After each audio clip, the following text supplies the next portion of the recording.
Bonsoir, monsieur Lesper. Bonsoir Ruth. Monsieur Lesper, je viens encore avec une nouvelle question. J'aimerais savoir, c'est quoi la définition d'une partie prenante? Parce que très souvent, j'entends cela lorsqu'il s'agit de projets, mais je ne sais pas ce que ça signifie. Est-ce que vous pouvez m'aider? Très bien. Oui, partie prenante ou encore partie intéressée, donc appellation beaucoup plus privilégiée, et va être en fait, dans le cas d'un projet, va être toute entité. Donc ça peut être une personne physique ou morale, ou même un groupe de personnes, d'accord, ou même une organisation, une institution, en tout cas, toute entité qui peut avoir une influence donc sur votre activité, donc sur une décision quelconque, sur une activité quelconque, d'accord, ou sur en tout cas votre manière de faire. Donc ce que vous êtes en train d'exécuter comme projet, donc c'est toute entité qui peut influencer ou qui peut être influencée également, ou qu'on peut penser que donc cette entité-là donc peut être influencée.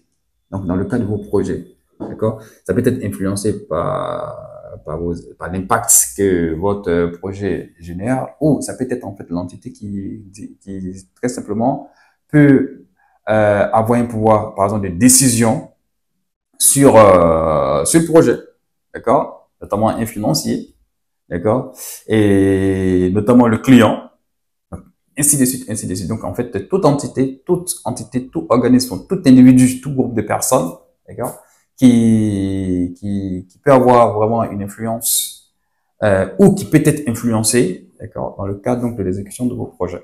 Donc, ça, une partie intéressée. D'accord, monsieur. Alors, comment puis-je les identifier? D'accord.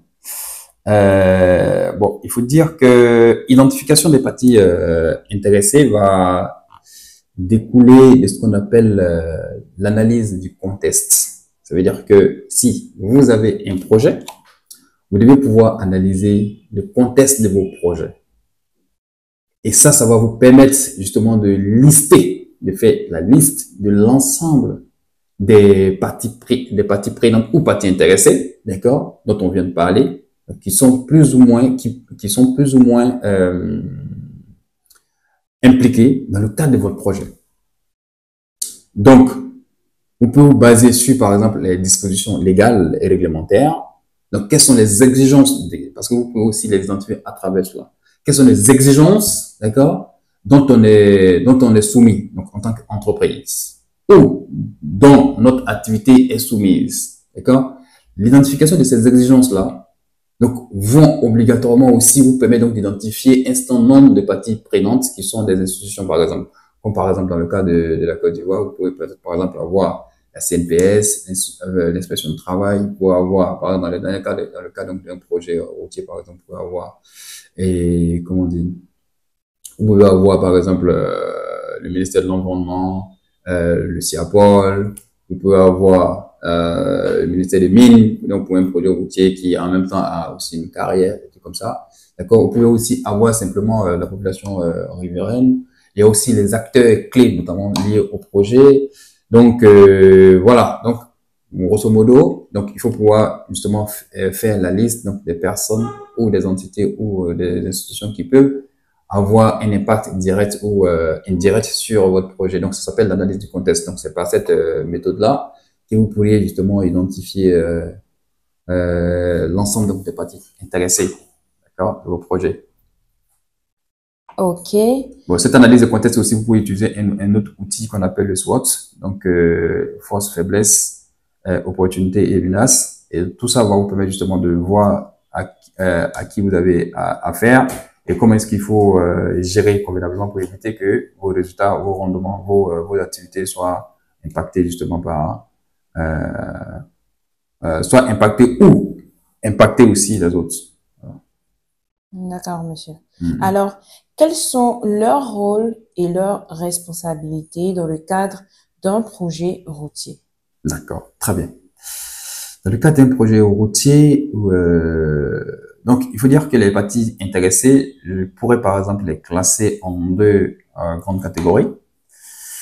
On va peut-être avoir les parties prenantes ou les parties intéressées contractuelles et aussi les parties intéressées non contractuelles. D'accord? Mais tenez-vous bien, ce n'est pas parce que elle est non contractuelle qu'elle n'a pas d'influence, de grosse influence sur votre activité, hein, mais seulement pour voir définir un peu leur rôle et responsabilités. Et il faut dire que pour ce qui concerne par exemple les parties prenantes contractuelles, vous avez dans un premier temps le client, d'accord? Le client ou encore le maître d'ouvrage. Donc le maître d'ouvrage, on va l'appeler par exemple la MO.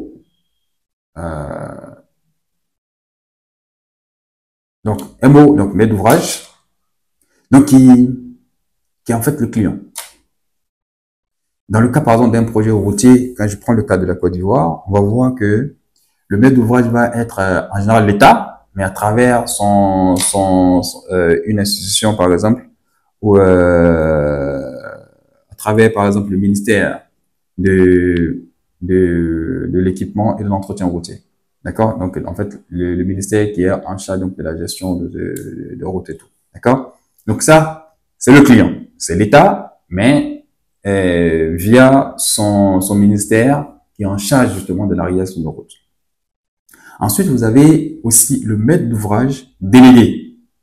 Tout ça fait partie des entités, enfin, des acteurs contractuels. Vous avez le maître d'ouvrage délégué. C'est qui le maître d'ouvrage délégué? En fait, c'est l'entité que le maître d'ouvrage ou le client va charger, donc va déléguer, d'accord, sur le projet en question afin de pouvoir s'assurer de la bonne exécution dans les règles de l'art suivant le contrat qui a été établi.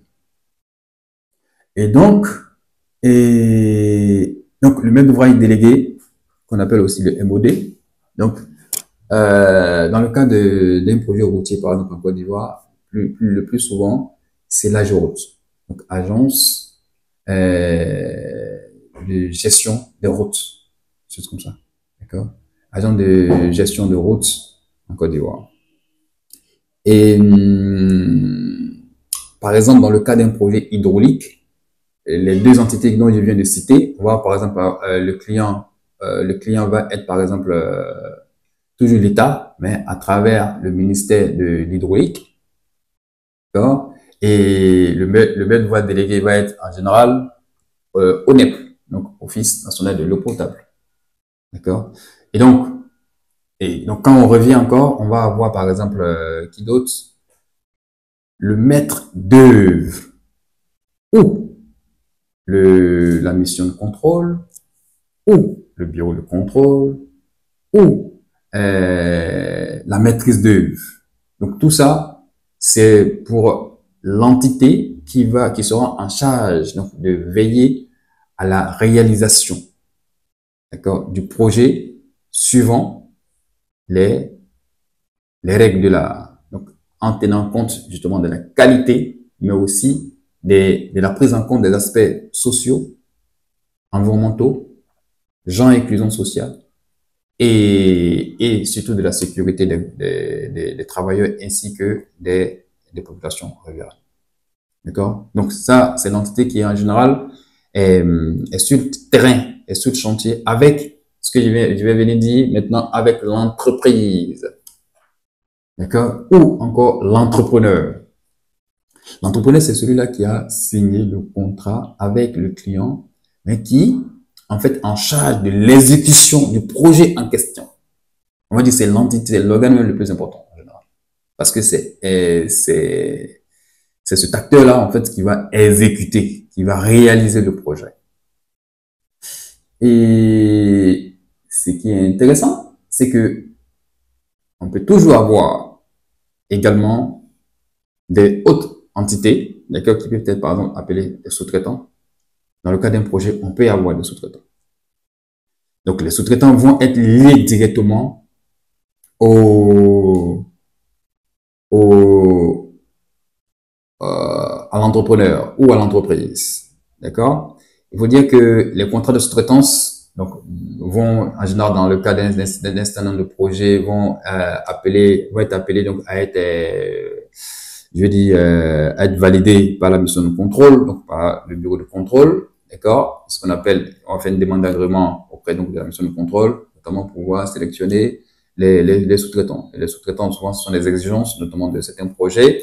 Souvent, ce ne sont pas des exigences. Il y a même des projets qui disent que, bon, ben, ok, ce projet-là, vous n'avez pas le droit de prendre des sous-traitants, par exemple. Donc, tout ça, ça existe. Mais ça dépend du contrat. Mais il faut aussi dire que, très souvent, on a, en plus, donc, de l'entrepreneur ou de l'entreprise, des sous-traitants. En général, dans le cas de projets de développement, on permet, justement, dans le contexte, donc, d'un projet, on permet, ou souvent, on oblige à ce que on recrute donc des sous-traitants afin de pouvoir développer des jeunes entreprises, des petites entreprises. C'est pour ça que vous allez voir plein d'entreprises, en fait, qui vont sous-traiter avec ces grosses entreprises. Le plus souvent, c'est parce qu'ils n'ont pas le choix. Donc, ça peut être la politique donc de l'État, du gouvernement, à permettre à ce que les jeunes entreprises aient de l'expérience. Et malheureusement, sur certains projets, on n'a pas souvent ça, comme par exemple le projet de nos amis chinois jaunes, d'accord? Donc, en général,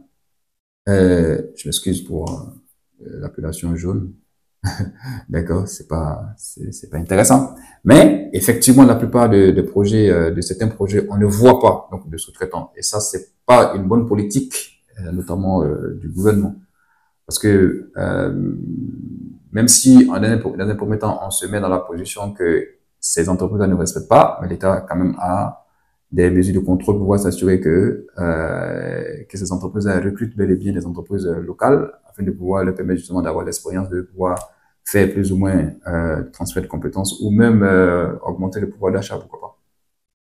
Et donc, c'était entre parenthèses. Donc, on a le client ou le maître d'ouvrage délégué. On a la maîtrise d'œuvre ou la mission de contrôle ou le maître d'œuvre. On a l'entreprise ou l'entrepreneur et on a les sous-traitants. Mais il faut dire aussi que sur certains projets, on peut avoir, sur le même palier que les entreprises, on peut avoir, que l'entrepreneur, on peut avoir aussi des co-traitants. Les co-traitants vont être en fait des organismes ou bien des entreprises qui vont avoir pour client également le maître d'ouvrage, mais ils vont partager le même espace de travail. Donc, le même lieu de travail. Donc, vous n'avez pas les mêmes contrats, mais vous partagez le même lieu de travail. Donc, ça, c'est les co-traitants. Par contre, le sous-traitant, à la différence donc, du co-traitant, c'est que le sous-traitant a un contrat avec l'entreprise ou l'entrepreneur principal. D'accord? Parce que les sous-traitants aussi sont des entrepreneurs, mais l'entrepreneur principal. Donc, on peut l'appeler entrepreneur principal ou entrepreneur tout court ou entreprise. Voilà. Mais au-delà de ça aussi, il y a d'autres entités qu'on va peut-être voir. Par exemple, les prestataires. Les prestataires vont jouer plus ou moins le même rôle qu'un sous-traitant. Seulement, le prestataire, c'est une personne physique ou morale, mais qui va exécuter en fait des tâches, mais qui ne rentrent pas dans le cadre du projet principal. À la différence donc du sous-traitant, va intervenir directement sur le projet principal. Si par exemple il y a une route de 100 km à faire, je dis n'importe quoi, et qu'il y a des ouvrages d'assainissement et des ouvrages d'art et même des ouvrages hydrauliques, alors l'entreprise va faire appel à un sous-traitant pour plusieurs raisons. Pour des raisons d'optimisation de son coût, de coût de projet, pour des raisons d'aller plus vite, d'accord? Donc, elle va donner une partie de l'activité à un sous-traitant, d'accord? Histoire d'aller plus vite. Mais ça peut être également pour des raisons telles que l'entreprise souhaite, l'entreprise n'a pas l'expertise pour faire une activité quelconque.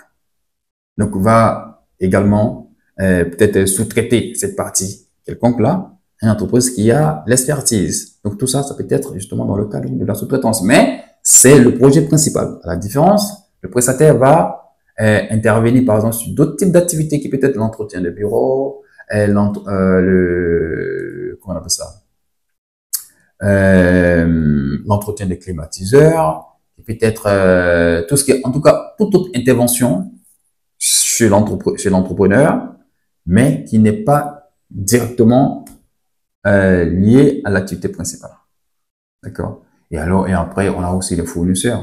Les fournisseurs vont être les entreprises qui vont venir livrer du matériel que l'entreprise a commandé dans le cadre, justement, de l'exécution de son projet. D'accord? Ça peut être des équipements comme des garde-corps, comme des échafaudages, comme des élingues, comme des, c'est vraiment, en tout cas, comme les EPI, les équipements de protection individuelle. Donc, tout ça, donc, ce sont des fournisseurs, en fait, qui vont livrer ça et ils s'en vont. D'accord? Donc, ça, c'était ce qu'on appelle, donc, les parties prenantes, on va dire, contractuelles. Donc, qui sont liées au projet d'une manière ou d'une autre par l'existence, donc, d'un contrat ou convention ou quelque chose comme ça. OK?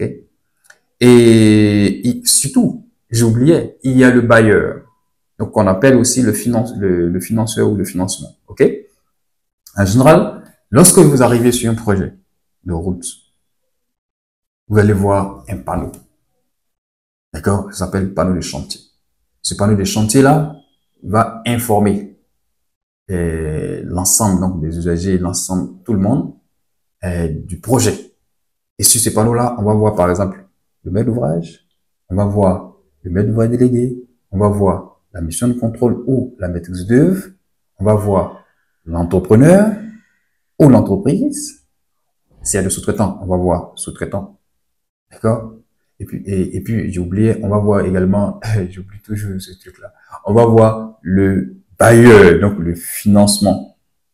Le financement, ça peut être une banque, ça peut être aussi le client lui-même qui finance directement. En fait, ça peut être l'État, par exemple, qui finance directement son projet, ou ça peut être à travers une banque. D'accord? Donc vous allez voir donc sur les panneaux de chantier, il y a un logo de banque, vous ne savez pas pourquoi. Oui, ils font partie donc des parties prenantes, d'accord, contractuelles, notamment du projet. D'accord? Mais il y a les parties prenantes ou parties intéressées non contractuelles. Mais qui sont aussi très importants dans la gestion de projet. Donc, c'est par exemple les riverains, donc la population riveraine, donc la population qui accueille le projet. Donc, là où est installé votre projet. Donc, cette population autour va avoir un impact direct ou indirect sur votre projet. Et vous avez aussi les collectivités locales ou territoriales. Donc, la mairie, la préfecture, la sous-préfecture, les chefferies. Tout ça font partie aussi des parties prenantes non contractuelles, mais pertinentes, qu'il faut en tenir compte. D'accord? Mais dans tous les cas, la pertinence va dépendre justement de l'analyse du contexte que vous allez faire.